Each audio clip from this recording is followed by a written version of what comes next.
à tous, on est en live et aujourd'hui on va parler du donjon de Nullbuck, vu que nous sommes dans notre live du dimanche pour parler de jeux de rôle. Et aujourd'hui je suis donc avec un invité qui est un spécialiste, un expert du donjon de Nullbuck qui est Cœur. Salut Cœur, comment ça va? Salut, bien et toi, Isabella? Bah écoute, super, ça va, t'as passé un bon week-end, t'as réussi à te lever ce matin? Oui, bah, elle a vu, je suis là, donc j'ai dû renoncer à ma grasse mat matinale, mais sinon ça va. Bah écoute, je te remercie de participer avec nous à nos lives du dimanche donc pour parler de jeux de rôle. N'hésitez pas évidemment à liker, commenter, partager. N'hésitez pas aussi à nous dire si vous nous voyez bien et vous nous entendez bien.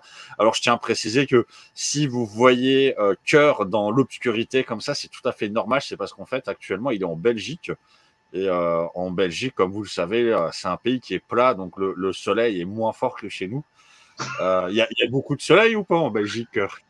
Ça dépend des jours, mais en ce moment c'est plus la neige qui tient pas, mais voilà. Et ben voilà. En fait, doit y avoir de la neige qui recouvre comme ça l'immensité du territoire belge. C'est vraiment dommage. Alors, Cœur, c'est la première fois que tu es sur notre chaîne, même si évidemment tu es un membre de l'association Gamers Voice depuis plusieurs années. Alors, juste rapidement, pour ceux qui ne te connaissent pas, en 2-3 minutes, est-ce que tu peux te présenter? Oui, alors moi je m'appelle Cœur, j'ai 27 ans. Je suis dans les jeux de rôle, tombé dans les jeux de rôle en 2009 par pur hasard. C'est un pote qui a découvert ça aux portes ouvertes du camp militaire et qui m'a dit ouais vas-y viens c'est trop cool et puis on s'est lancé là-dedans comme ça. Effectivement comme tu le soulignais Zemalin, je suis membre de l'association Gamers Voice depuis de nombreuses années. Donc au départ moi l'association je suis tombé dedans par hasard.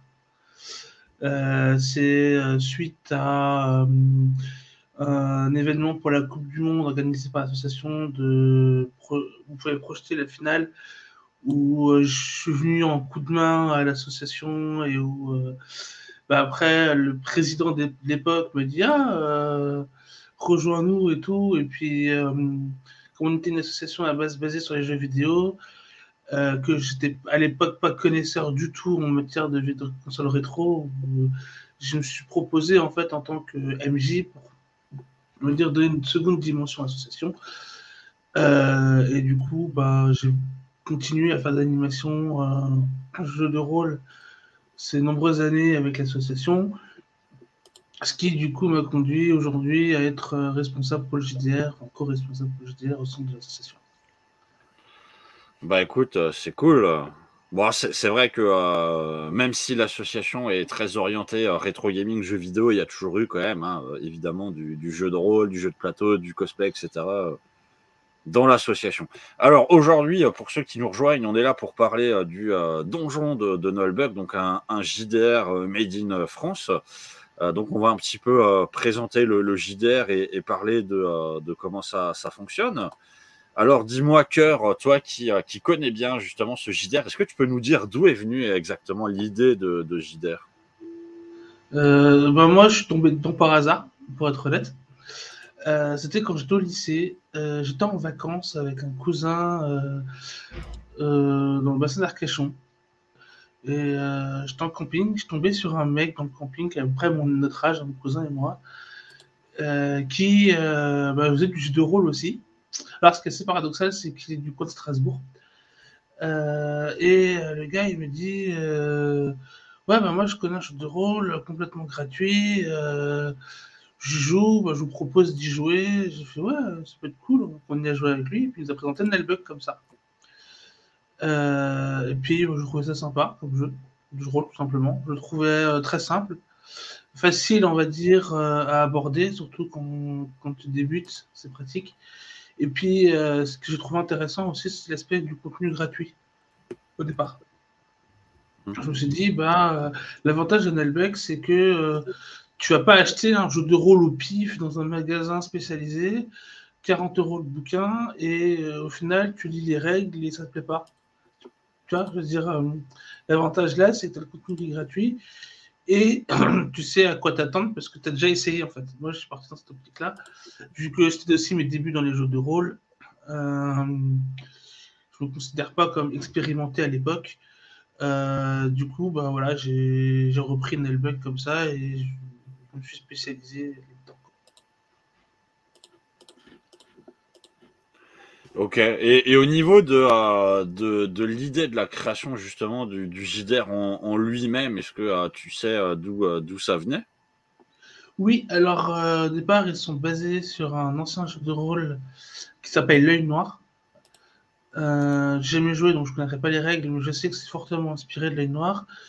Et à la base aussi, ils ont commencé par une série audio qui était juste un pur délire entre potes, qui a marché du feu de Dieu, que tout le monde connaît d'ailleurs aujourd'hui. Et du coup, suite à ça, ils se sont dit, ah bah les gens ils aiment, c'est cool, bah on va développer ça. Ils ont fait des romans, des BD et un jeu de rôle dont on parle aujourd'hui. Et même un jeu vidéo qui est sorti récemment. Alors, ben, on est dans un univers de jeux de rôle, et justement, c'est quoi l'univers du donjon de Nullbuck? Bon, quand on entend donjon, est-ce que en fait, on est en mode un petit peu, on est dans un lieu unique? Est-ce que c'est un truc gigantesque? Est-ce que c'est du space opéra ou autre? Alors déjà, nous nous situons dans du médiéval fantastique. Comme justement, à la base, c'est un délire entre potes.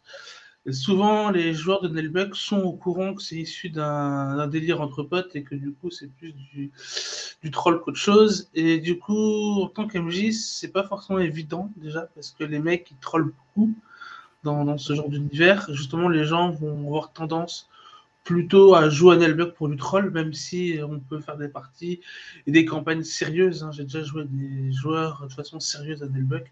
L'un n'empêche pas l'autre. Hein. Voilà. On a différents types de joueurs. Alors, il y a effectivement le fameux donjon de Nalbuck, qui est un donjon accessible au niveau 3 dans le jeu de rôle. Donc, on peut faire le fameux donjon de Nalbuck qui retrace les péripéties en fait des personnages dans les audios. Sinon, terrain est beaucoup plus vaste en fait. Il y a la fameuse terre de Fang dont on entend beaucoup parler, qui est en fait un tout petit territoire. Alors, c'était au départ le territoire de base, mais qui est quand même assez grand. Hein. Il y a quand même plusieurs jours de marche d'un bout à l'autre. Et ils ont peaufiné tout ça avec les années. Aujourd'hui, il y a un terrain immense, enfin, un continent immense. La terre de Fang, je sais pas, c'est un peu comme la France en Europe Mhm. en termes de taille, avec plein de cultures différentes. Il y a vraiment des régions avec des monstres très redoutables. Donc, ce qui est intéressant, c'est que là où au départ, dans le jeu de rôle, il y avait juste un contenu bas niveau, aujourd'hui, il y a un contenu qui part du bas niveau et qui va jusqu'au haut niveau. Il y a justement des zones géographiques qui sont plutôt déconseillées, on va dire, à des personnages niveau 1 parce que justement, les statistiques des personnages, des mobs font que pour avoir une expérience. La terre de fond, ça reste bien au début dans les premiers niveaux, avant de partir après à l'exploration dans le monde entier, qui est vaste. Quoi. Mhm. On peut devenir des Christophe Colomb aussi, si on veut. Il y a des territoires inexplorés où, dans le bouquin, ils mettent une région où ils disent ah ça s'étend extrêmement vers l'est. Donc on peut imaginer aussi éventuellement vouloir créer notre propre, développer un peu, si on le souhaite, dans ce domaine-là. Alors, justement, avant qu'on continue, est-ce que toi, en tant que MJ ou joueur, tu as eu l'occasion d'aller explorer d'autres lieux que la Terre de Fang? Oui, j'ai actuellement deux campagnes qui sont dans deux pays différents de la Tour de Fang, justement. J'avais fait un autre scénario avec ma sœur il y a quelques années où on était encore dans un autre pays. Euh, Chaque pays a ses particularités. Là, j'ai des joueurs qui sont par exemple dans un pays qui vénèrent les chevaux. Donc voilà, ils prient pour le dieu du chevaux, ils prennent soin des chevaux. Et ce que je trouve intéressant, c'est qu'il y a un conflit militaire entre ce pays-là et un autre pays. Voilà, je les ai envoyés sur une campagne militaire où du coup ils sont à la frontière et ils doivent guerroyer avec l'ennemi. via des petites escarmouches ou des petites missions de défense. Bah, c'est cool. Alors, ben justement, t'en parles. C'est quoi un peu les personnages qu'on peut retrouver dans le donjon de Nullbuck, vu qu'on est dans du médiéval fantastique, est-ce qu'on a droit aux traditionnels elfes, nains et compagnie? Oui, oui, oui, oui. Alors, on a la race basique, on va dire les humains, celle que tout le monde peut jouer. Après, il y a des races un peu particulières. Effectivement, il y a les elfes. Alors, les elfes sont déclinés sous plusieurs races d'elfes. Il y a les elfes noirs, les elfes sylvains, les demi-elfes qui sont issus de. Les hauts-elfes aussi, pardon. Les demi-elfes sont en général issus d'elfes et d'humains. En général, plutôt de hauts-elfes, mais on peut être un demi-elfe issu de sylvains ou d'elfes noirs, pourquoi pas. Il y a effectivement le traditionnel nain. Il y a un racisme très présent entre elfes et nains. Donc du coup, ben, quand tu as des joueurs qui sont elfes et nains, c'est intéressant parce que du coup, les mecs ils se tapent du temps dessus. Après, il faut le gérer, mais quand on part d'un gros troll, pour la plupart des joueurs qui jouent à Nullbuck en général, ils trouvent ça cool de se mettre sur la gueule justement en RP. Mais comme dit, c'est un choix des joueurs, hein, c'est pas une obligation. Il y a d'autres races dont on ne parle pas forcément qui sont jouables, comme les gobelins. D'ailleurs, il y a une spécialité que seuls les gobelins peuvent avoir, qui est l'ingénieur gobelin. Une particularité de métier à part. On peut être aussi un gnome, un semi-homme, donc c'est un genre d'hobbit. On peut jouer un orc aussi, un demi-orc, donc issu d'humain et d'orc. Je crois faire après le tour, je traite de session, mais voilà. Grosso modo, les classes jouables. Alors, ben on est dans un jeu de rôle. Hein. C'est quoi le système de jeu qu'on peut retrouver dans le donjon d'Albec? Est-ce qu'on est comme dans certains jeux de rôle où on a des sauts de dés, on doit jeter des sauts de dés pour faire des actions, ou c'est plus simple? Non, non, non, non. Alors, t'es clairement pas dans du Shadowrun et compagnie. Là, c'est un des 20, tout simplement. Tu lances ton des 20, tu dois faire en dessous égal à ta stat pour réussir. Au-dessus, tu rates. Pour les dégâts, ça se fait au D6. Après, il y a juste deux petites particularités, on va dire. À la création de personnage, tu dois lancer un D4 pour tes points de destin, donc tes vies. Mais c'est juste une fois la création de personnage. Après, tu as des lancers de descente, mais pour des règles optionnelles. Et c'est vraiment une fois tous les tremblements de terre. Donc, ça va. C'est principalement des 20 et des 600. Voilà. Quasiment tout le temps. Tout ce qui est compétence, c'est du D20. Tout ce qui est dégâts, c'est du D6. Voilà. Bon, on voit que c'est quelque chose d'assez simple. Et tu parlais justement de la création du personnage. La fiche personnage dans le donjon de Nullbuck, elle est comment? C'est un truc où, comme dans certains JDR, on a un milliard de choses à noter, ou c'est plus simple aussi? Alors, justement, moi, ce que j'aime beaucoup dans Nullbuck, dans son système de jeu, justement, que je trouve adapté à des débutants, c'est qu'en fait, tu n'as que 5 compétences de base. Tu as le charisme, l'intelligence, l'adresse, le courage et la force. Et avec ça, tu fais tout quasiment. Il y a juste deux autres compétences en plus qui sont l'attaque et la parade pour voir si ça arrive à donner un coup d'épée ou si ça arrive à parer un coup d'épée adverse. Et le fait que tout soit sur ces 5 compétences, donc plus ces deux autres de combat, mais on va dire, si tu fais du roleplay, tu très peu utiliser le combat. Donc sur ces 5 compétences-là, je trouve que c'est simple parce que du coup, c'est facile à maîtriser pour un joueur. Il n'a pas à regarder, à faire 3 fois le tour de sa feuille de perso, à retourner 10 fois sa feuille pour savoir qu'est-ce qu'il peut faire, qu'est-ce qu'il ne peut pas faire. Donc je trouve ça beaucoup plus simple pour un joueur. Après, pour un maître du jeu, il a moins se casser la tête aussi, parce que du coup, il a ses 5 compétences. Il peut se dire, j'aurais ça plus. Je vais faire ça comme ça, c'est plus d'adresse, ok, bon, on va dire que c'est un jeu d'adresse. Il veut imposer, ce sera du charisme. Pour la musique, ça peut être aussi plus simple parce qu'il n'a pas à hésiter entre deux compétences. Est-ce que c'est, si je prends un autre jeu de rôle, est-ce que c'est du baratin ou est-ce que c'est du marchandage? Son RP me fait un peu hésiter. Là, c'est simple. Tu fais un jet de charisme, point barre, quoi. Donc, je trouve ça, on va dire, plutôt simple. Après, tu as des compétences en plus qui sont propres à chaque personnage. Mais on va dire que c'est des compétences qui donnent en fait un bonus à ton personnage ou un malus. Tu peux avoir des malus comme l'appel du ventre, t'as tout enfin, l'appel du tonneau, t'as tout envie de boire. Mais tu as des compétences, par exemple, annexes comme, je sais pas, du pistage. Pareil, du pistage, ce sera un jet d'intelligence avec un bonus, du coup, quand tu fais un jet de pistage. Mhm. Alors, pour celles et ceux qui aimeraient bien justement tester un petit peu le donjon Nullbug, qui connaissent pas, est-ce qu'il y a un scénario ou une première campagne qui est préconisée? Oui, alors, il y a un scénario à Val Tordu, village du Boudin, d'ailleurs, où il faut aider le vieil Archibald à tuer des orques dans un campement d'orques dans une forêt. C'est un scénario qui est disponible sur le site en fait de Donjon de Nalbec.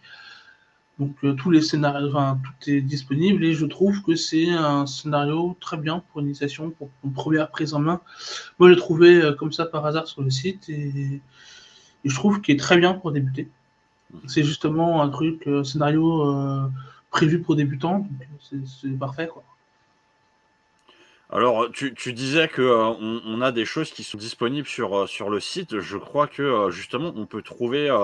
Il y a des cartes, il y a énormément de choses qui sont mises à disposition. Donc, c'est vrai que ça peut être utile aussi pour démarrer quand on est MJ débutant. Est-ce que tu as des conseils justement à donner peut-être à des MJ qui aimeraient se lancer dans le donjon de Nullbuck?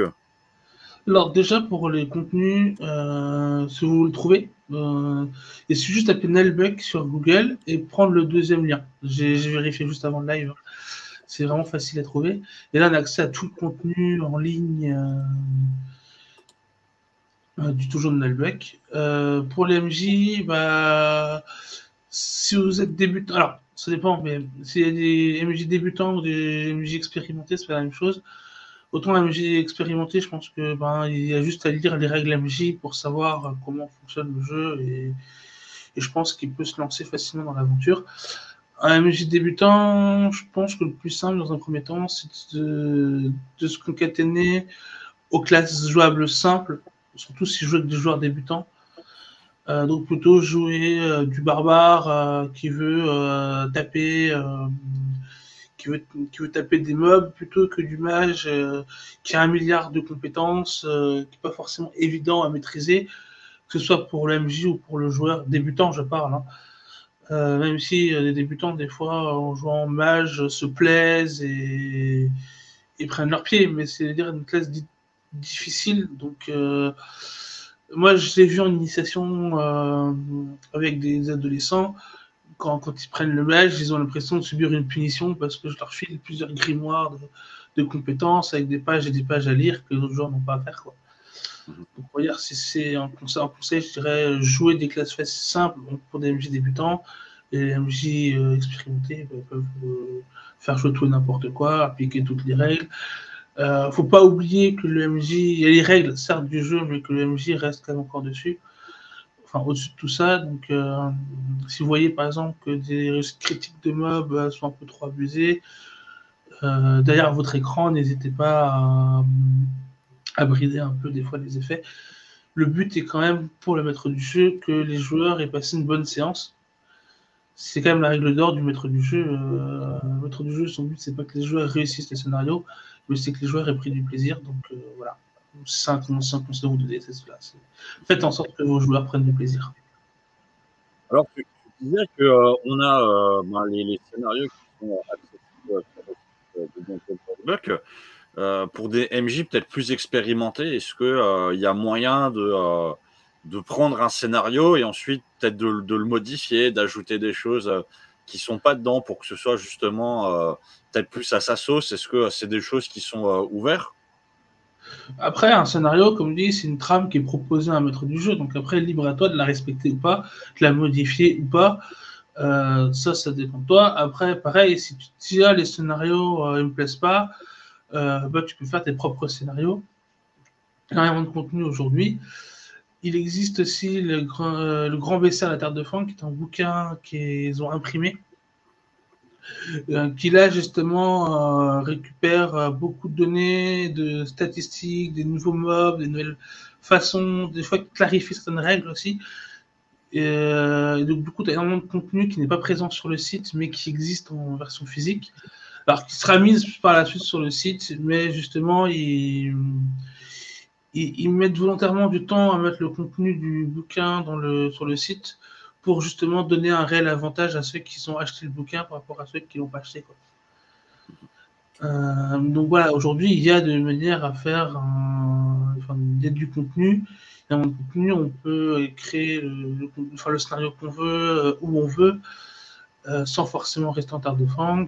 Par exemple, il y a un monstre dans la jungle qui ressemble à un dinosaure. Ben voilà, on peut le jouer si on le veut. Alors, il y a les statistiques et tout dans le bouquin. Je sais pas si c'est déjà sur le site ou pas, mais voilà, c'est des exemples de trucs qu'on peut. Si on veut s'amuser à faire des scénarios où on sème la terreur auprès des joueurs en les faisant se faire pourchasser par un monstre comme du gibier, tu peux le faire. T'as pas de scénario qui existe aujourd'hui, mais tu peux le faire si tu souhaites. Mhm. Alors, bah écoute, merci à toi. On arrive un petit peu à la phase de questions-réponses. Je vois qu'il y a pas mal de gens qui nous regardent, hein. N'hésitez pas si jamais vous avez des questions sur l'univers ou autre à poser à notre ami Cœur. Alors, Cœur, justement, moi j'aurais une question à te poser. En tant que MJ ou joueur, c'était quoi le scénario un petit peu le plus dur que tu aies jamais eu à jouer dans le donjon de Nullbuck? J'ai envie de dire un scénario que j'ai inventé, clin d'œil à Magic. Mhm. Alors, le plus dur du sens où en fait, des fois, c'est pas évident quand tu as des joueurs qui font du troll, beaucoup de trolls, qui trollent beaucoup, qu'en plus tu rajoutes un personnage qui a pour but de troller les autres joueurs. Où les mecs s'amusent à faire des blagues sur les nains, tu fais passer un pauvre nain lambda qui n'a rien à voir avec la quête juste à côté d'eux, et qui passe 2 heures de RP IRL sur ce pauvre nain qui n'a rien à faire avec la quête. J'ai envie de dire, le plus dur, c'est faire en sorte que les joueurs continuent dans le fil rouge du scénario, là où ils vont chercher à se disperser. Je pense que des fois, c'est le plus dur. Mhm. Alors, ça fait combien d'années au fait que tu joues exactement au donjon de Nullbuck? Euh, je ne pourrais même pas te dire exactement, mais je dirais entre 8 et. Non, entre 10 et 13 ans, quelque chose comme ça. Waouh, 10 et 13 ans. Et juste, tu as eu l'occasion de jouer à d'autres JDR, j'imagine. Comment est-ce que tu positionnerais le donjon de Nullbuck par rapport à d'autres JDR auxquels tu as pu jouer? Moi, je trouve que c'est un bon GDR pour débutants, on va dire, de façon générale, parce que t'as pas à te prendre la tête avec un milliard de règles ou un milliard de dés. Je pense notamment à Shadowrun, où tu lances des brouettes de dés, où les règles sont compliquées, où tu lis les règles, mais tu comprends rien parce que c'est de plus en plus flou au fur et à mesure de la lecture. Là, je trouve que c'est clair, c'est simple, et tu as juste à lire vite fait les règles et en une demi-heure maximum, tu peux lancer une partie, quoi. Mhm. Alors après, la création de personnages prend du temps, mais on va dire, tu as des Mhm. personnages pré-tirés, tu te lances dans des blocs rapidement, tu peux, quoi. C'est vrai qu'au niveau de la création de personnages, on n'est pas revenu là-dessus, mais en moyenne, c'est quoi le temps que quelqu'un va mettre pour créer un personnage à partir de zéro? Moi, je mets environ 1 heure, enfin, ça dépend, mais en moyenne 1 heure minimum. Des fois, je dépasse jusqu'à 2 heures, mais ça dépend. En général, c'est plus du 1 heure, 1 heure et demie, après, ça dépend. Et est-ce que tu as déjà eu un joueur justement qui a dû recréer un personnage parce que son personnage de Nullbuck s'était fait définitivement tuer? Non, j'ai pas encore connu ça. Après, moi, justement, autant faire souffrir les joueurs, c'est une chose, autant les tuer, j'ai plus de mal. Parce que tuer comme ça gratuitement un joueur parce qu'il l'a pas mérité, enfin, tu vois, c'est comme je trouve une punition, en fait. Même si tu as des vies dans Nullbuck, enfin, tu peux avoir des vies. Pour moi, le but en tant qu'MJ, c'est pas de tuer le joueur et le faire pleurer, tu vois, c'est vraiment qu'il passe du bon temps. Donc, bon, c'est sûr, si le mec il dit je mets une corde à mon cou, je me pends, bon, là, il va mourir. Mais on va dire si c'est pas volontaire, j'essaie en général d'éviter. Ça, quand je parle de critique, quand je parle de critique, des fois, parce que j'arrive vite de faire des critiques où je suis censé one-shot le joueur, bah, j'ai pas one-shot, j'ai juste mis, je fais perdre beaucoup de points de vie pour qu'il sente la douleur. Mais voilà, j'estimais que le coup ne méritait pas qu'il meure, tu vois. Aussi pour que le joueur puisse prendre du plaisir.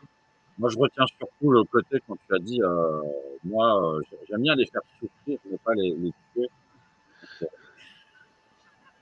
On voit que que tu veux profiter de la souffrance des joueurs.